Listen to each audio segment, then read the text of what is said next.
Good morning friends and welcome to the pre-market view. We've seen sharp uptick in the US markets and they were up about 1 to 1.7% despite the fact that the jobless claims data that came out were below expectations. As against the expectations of about 7.6, the jobless claims were about 7.6 and job creation was slower than expectations. But we saw a very smart pullback in the US markets.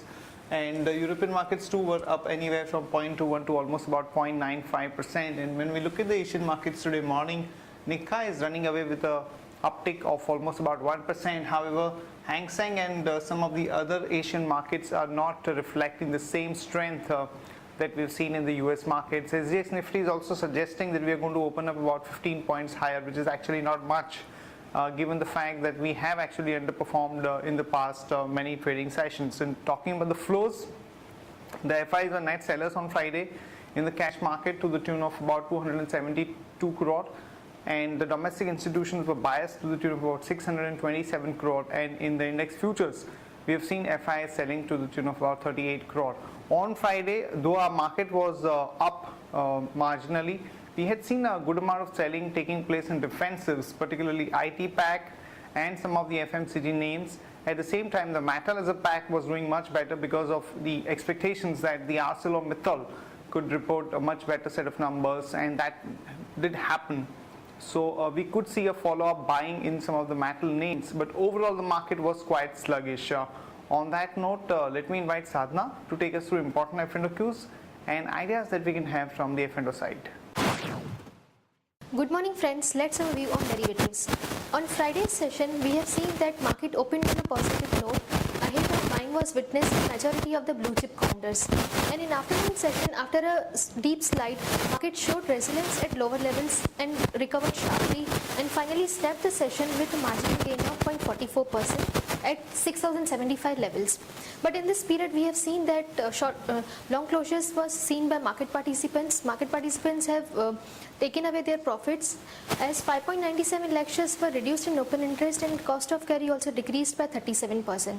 On the options front, we have seen that marginal decrease in put call ratio from 1.14 to 1.11, which is clearly saying that call option has added more number of shares than put option. You can see that 6200 call option stands with highest number of shares in open interest and 6000 put option stands with highest number of shares in open interest. So this would be the range for the market. Our intraday support would be 6065, resistance would be 6120, 6140, and there is one security in bank period today, which is Aurobindo Pharma. And in future and option segment, FIs were net buyers of more than 1000 crores on Friday's trade.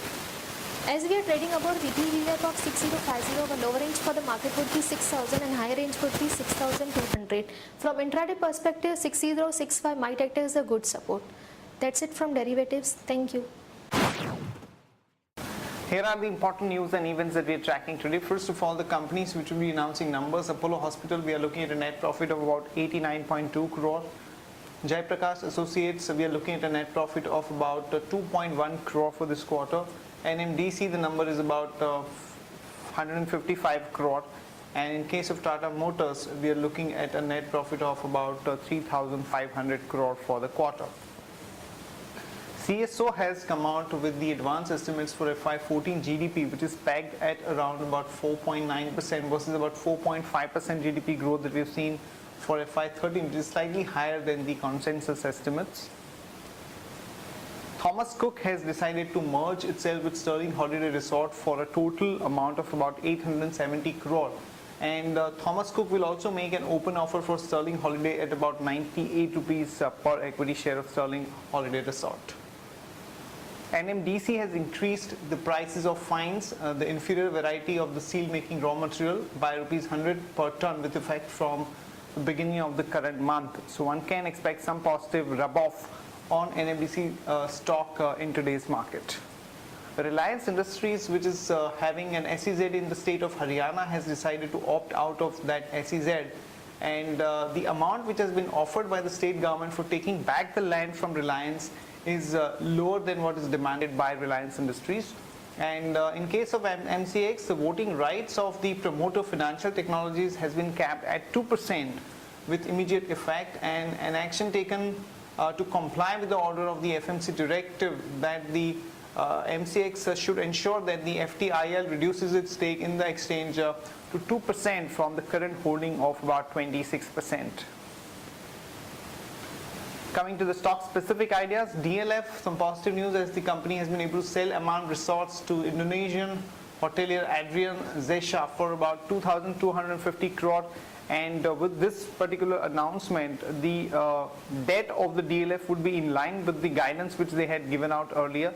So it's positive for DLF. One can go long there with a stop loss of 135 and a target of about 143 to about 146.